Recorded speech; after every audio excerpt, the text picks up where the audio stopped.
আসসালামু আলাইকুম। আসসালামু আলাইকুম প্রিয় সাংবাদিক ভাই ও বোনেরা, আমি আপনাদের সামনে একটি স্পর্শকাতর ও অমানবিক বিষয় তুলে ধরতে আসছি আপনাদের সামনে সকলের নিকট। আমরা সুপ্রিম কোর্ট এমএলএসএস, আমাদের সার্কুলারে নিয়োগ ছিল অফিসে ডিউটি, ওরকম বাসা ডিউটি কিছু উল্লেখ ছিল না। আমরা সকলে দীর্ঘদিন সুপ্রিম কোর্টের নিয়োগপ্রাপ্ত হয়ে বাসা বাড়িতে কর্মরত ছিলাম।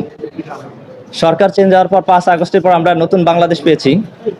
সেখানে আমাদের সাবেক প্রধান বিচারপতি মহোদয় সৈয়দ রেফাত আহমেদ স্যার আমাদের সকলকে 3 জন জাজেস কমিটি গঠন করে মাননীয় বিচারপতি ফারা মাহবুব, মাননীয় বিচারপতি শশাঙ্ক শেখর মহোদয় স্যার, মাননীয় বিচারপতি আশফাকুল ইসলাম মহোদয় স্যার, তাদের জাজেস কমিটি গঠনের ফলে আমরা সবাই অফিসে চলে আসি এবং আমাদের সকলের নিকট খুব সবাই সবভাবে অফিসে আরামে ডিউটি করছিলাম এতদিন। কিন্তু দীর্ঘদিন অফিসে ডিউটিতে অফিস করার পরে হঠাৎ করে আমাদের প্রশাসন আমাদের প্রতি হঠাৎ করে সবারকে পোস্টিং দিয়ে বাসাবাড়িতে আবার নতুনভাবে দাসপ্রথা চালু করেছে।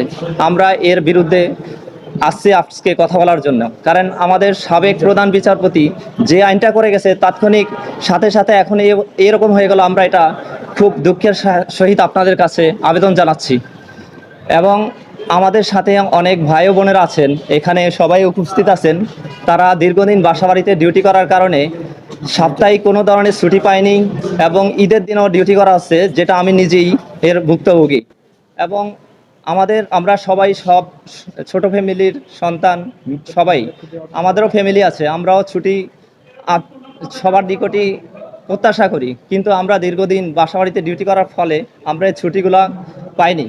আমরা সব দিক দেখে আমরা ত্যাগ তিতিক্ষা করে আমরা আজকে সিদ্ধান্ত নিয়েছি আমাদের সুপ্রিম কোর্ট প্রশাসনের নিকট আমরা আর বাসা বাড়িতে যেতে চাচ্ছি না। আমরা আমাদের রেজিস্ট্রার জেনারেল বরাবর আমরা স্মারকলিপি পাঠানো হয়েছিল, কিন্তু ওটা আমাদের কোনো রেসপন্স পাইনি। এজন্য আমরা দৃঢ় প্রতিজ্ঞা নিয়ে আমরা সকলে একসাথে এখানে একত্রবদ্ধ হয়েছি, কারণ আমাদের সর্বশেষ কেন্দ্রস্থল অভিভাবক ছিল সুপ্রিম কোর্টের রেজিস্ট্রার জেনারেল, তাদের কাছ থেকে আমরা কোনো ফিডব্যাক পাইনি। অবশেষে আমরা সকলে এখানে আসতে বাধ্য হয়েছি। এবং আমাদের অনেক ভাই বোনেরা আছে জাস্টিস মহোদয় স্যারদের বাসায় বিভিন্নভাবে অত্যাচারিত, জুলুমের শিকার, নির্যাতিত। এবং আমার সাথে অনেকেই এখানে উপস্থিত আছেন, আমাদের সাথে একজন সে বিষয়ে আলোচনা করবে। তাছাড়া আমাদের জাস্টিস মহোদয় স্যাররা প্রতি মাসে ডোমেস্টিক অ্যালাউন্স বাবদ সরকার থেকে 32,000 টাকা পান।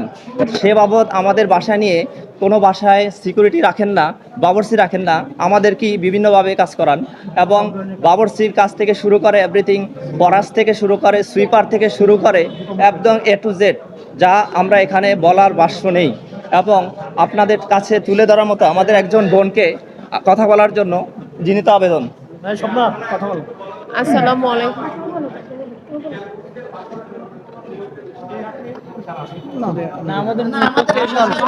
এখানে আমাদের নিয়োগে কোথাও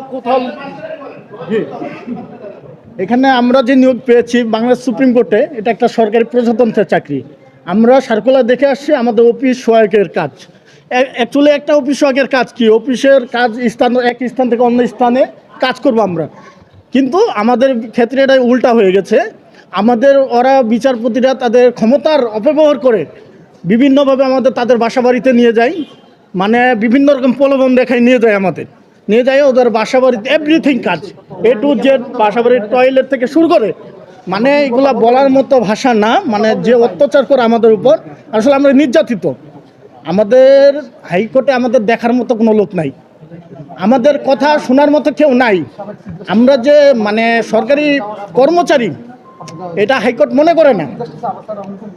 আমাদের সাবেক chief justice doctor Refat Ahmed sir অভ্যুত্থানের পর সকল এমএলএসএসদের বাসাবাড়ি থেকে দাসপ্রথা বিলুপ্ত করছেন, কিন্তু নতুন চিফ জাস্টিস স্যার আসার পরে এই চিফ জাস্টিস স্যার নতুনভাবে আবার নতুন প্রজ্ঞাপন করছেন। আমরা কিছুই জানি না, আমাদের কোনো কিছু জানানো হয় নাই। প্রশাসন থেকে হুট করে আমাদের নামে চিঠি চলে আসছে যে আমাদের যে যার মতো বাসায় ডিউটি করতে হবে। সাধ্যের বাসায় যায়, সাধ্যের বাসায় আমরা কী ডিউটি করবো? আমরা তো অফিসিয়াল চাকরি করতে আসছি, এখানে অফিসিয়াল কাজ করব, কিন্তু ওনারা তো আমাদের বাসায় অফিসিয়াল কোনো কাজ করাচ্ছে না। ওনারা আমাদের করাচ্ছে ধোপার কাজ, সুইপারের কাজ, যেটা আসলে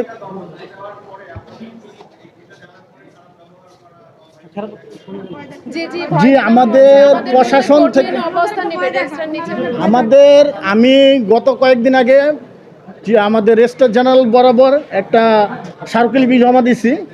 তখন রেজিস্ট্রার জেনারেল দপ্তর থেকে আমাদের জানানো হয়েছে যে আপনারা একটু সবুর করেন, আমাদের একটু সময় দেন আমরা আপনাদের জানাবো। আমরা এক সপ্তাহ দেখলাম, তো ওনাদের এখান থেকে আমরা কোনো রেজাল্ট পাইনি, এখনও কোনো পাচ্ছি না। তো এখন আমাদের ছেলেপেলে ভয় দেখাচ্ছে, যারা বাসা বাড়িতে ডিউটি হয়েছে, আদেশ হয়েছে, তারা যায়নি কেন, তাদেরকে ভয় দেখাচ্ছে যে তোমরা যাচ্ছ না কেন, তোমাদের চাকরি থাকবে না। আচ্ছা, আমার এখন মনে হচ্ছে আমরা কি আদৌ সরকারি চাকরি করতেছি, যেখানে পদে পদে প্রতিটা পদে আমাদের ভয় থাকতে হয়। আমাদের থাকতে হয় আমরা চাকরি হারানো ভয়ে। কেন? আমরা প্রজাতন্ত্রের চাকরি করি, বাংলাদেশ সরকার আমাদের চাকরি দিছে। আমাদের সার্কুলারে কোনোভাবে কোথাও লেখা নাই যে আমরা বাসায় কাজ করবো, আমরা দাস প্রথা। হ্যাঁ, আমাদের যদি বাসায় কাজ করতে হইতো, ওনারা সেভাবে আমাদের সার্কুলার দিত, দেন আমাদের এখানে যাদের আসার দরকার ছিল তারা আসতাম, অন্যরা আসতাম না। দেখেন আমাদের এখানে অনেকে আছে হায়ার এডুকেটেড, গ্র্যাজুয়েশন অনেকে আছে, অনেক মাস্টার ডিগ্রি আছে, কিন্তু এখানে আমাদের শিক্ষার কোনো মূল্য নাই। এক জাস্টিস স্যারের সাথে আমার কথা হয়েছিল, আমার জাস্টিস স্যার আমাকে বলছিল যে আপনি পড়ালেখা কত দূর? আমি বলছি আমি তো অনার্স কমপ্লিট। বলতে আজকে থেকে ভুলে যান, আজকে থেকে আপনি 8 পাস। আমি কই স্যার কেন আমি এটা ভুলবো? কয় আপনি বিয়াদব। আমি কই বিয়াদব হইলাম কেন? আমি উচিত কথা বললাম বিয়াদব। কয় আপনার সার্কুলারে ছিল আপনি 8 পাসে চাকরিতে দরখাস্ত করছেন, তাহলে আপনার প্রশাসন আমাকে কেন নিল? আমার অনার্স কমপ্লিট, আমার কেন প্রশাসন নিল? 8 পাসে আমাকে মানে প্রমাণ করতে হবে তো আমি 8 পাস, এটাকে মেনে নেওয়ার মতো? আপনারা আমাকে সাংবাদিক ভাই বোনেরা বলেন, আপনাদের উপর জাতির কাছে আমি এই বিবেচনাটা দিলাম আপনাদের কাছে। যে আমাদের বোনদের পক্ষ থেকে একজন কথা বলবে। স্বপ্নাপা সামনে আসেন। আসসালামু আলাইকুম। আমরা অবশ্যই সম্মানীয় ব্যক্তি বা প্রতিষ্ঠান বিষয়ে কথা বলতেছি, অবশ্যই আমরা স্যারদেরকে সম্মান দিয়ে কথা বলবো। আমাদের সৈয়দ রিফাত আহমেদ স্যার যখন আমাদেরকে নিয়ে এসেছিল অবৈধভাবে, মানে অবৈধ কাজ থেকে বৈধভাবে কাজের জন্য নিয়ে এসেছিল, এটা আমাদের কাগজের লিপিবদ্ধ আছে। তারপরও আমাদের আবার কেন সেই স্যার বলেছে যে এটা অবৈধ, তারপরও এই প্রশাসন আবার সেটাকে অবৈধটাকে বৈধ করে আবার পাঠানোর চেষ্টা করতেছে। আবার আমাদেরকে বলা হচ্ছে মামলা দিতেছে, আবার হচ্ছে আমাদের কঠোর ব্যবস্থা করবে, আমাদের চাকরি চলে যাবে। তো আমি স্যারদের কাছে বিনীত আবেদন করব যে আমাদের চাকরি না নিয়ে আমাদেরকে ফাঁসির অর্ডার দিয়ে দেন, আমরা মরে যেতে চাই। চাকরি না হওয়া এক কথা, আর চাকরি হয়ে চলে যাওয়া এক কথা। আমরা বাড়িতেও যেতে পারবো না, আমরা সমাজে মুখও দেখবো না। তার থেকে আমাদেরকে ফাঁসির অর্ডার দেন, এটাই ভালো হয়। আর আমরা দেখেছি যে জাস্টিসের পাশে যেতে গেলে মানে আমরা তো অফিসে একটা স্যার পাই, আর ওখানে মানে সবাই যে আসবে সেই স্যার, যে হবে সেই স্যার, ছোট আসুক বড় আসুক সবাই স্যার।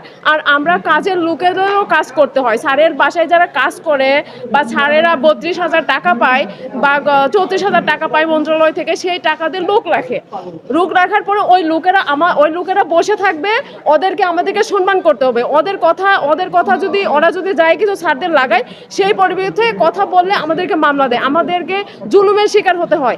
আমি চাকরি চলে গেছে আমার 8 মাস আমার চাকরির আবেদন থেকে সব চলে গেছে। আমি অসুস্থ হয়েছিলাম, জ্বর কাশি হয়েছিল, আমার নিউমোনিয়া। তো আমি বলছি স্যার আমি অসুস্থ যাবো না, যার জন্য মামলা দিয়ে আমার চাকরি চলে যায়। পরে 24 সালে আন্দোলনের পরে চাকরি আবার ফেরত দেয়, কিন্তু 8 মাস আমার আবেদন থেকে শেষ। আবারও আমাকে বাসায় দিয়েছে। আমি রেজিস্ট্রার স্যারকে বলছি স্যার আমাকে বাসায় দিয়েন না, আমি বাসায় পারবো না। তারপর আবার দিয়েছে, সেই স্যার নাকি আবার আমাকে নোটিশ দিয়েছে বা মামলা দিয়েছে, আমি হাতে পাইনি। তবে শুনেছি যে ওর পিউ বলেছে যে প্রশাসনকে বুঝিয়ে দেওয়া হয়েছে। তো এটা একটা দাস প্রথা, যা বুঝে মাঝে গিয়ে বুঝেছি আসলে এটা চাকরি না, এটা প্রকৃত একটা দাস প্রথা। আমরা আসলে দাস প্রথা থাকতে চাই না, আমরা অফিসে থাকতে চাই। আপনারা অবশ্যই দেশবাসীর কাছে আহ্বান, প্রতিষ্ঠানের কাছে আহ্বান, চিফ জাস্টিস স্যারের কাছে বিনীত অনুরোধ যে আমাদের এই জুলুমের শিকার আর করবেন না। আমরা মানুষ, মানুষ হিসেবে আমাদেরকে সম্মান দেন, আমাদেরকে এত বড় ইতে সম্মান দিতে হবে না, মানুষ হিসেবে দেন আমাদেরকে। এই নির্যাতন থেকে আপনারা অবশ্যই মুক্তি দেন, আমরা মুক্তির পথ চাই।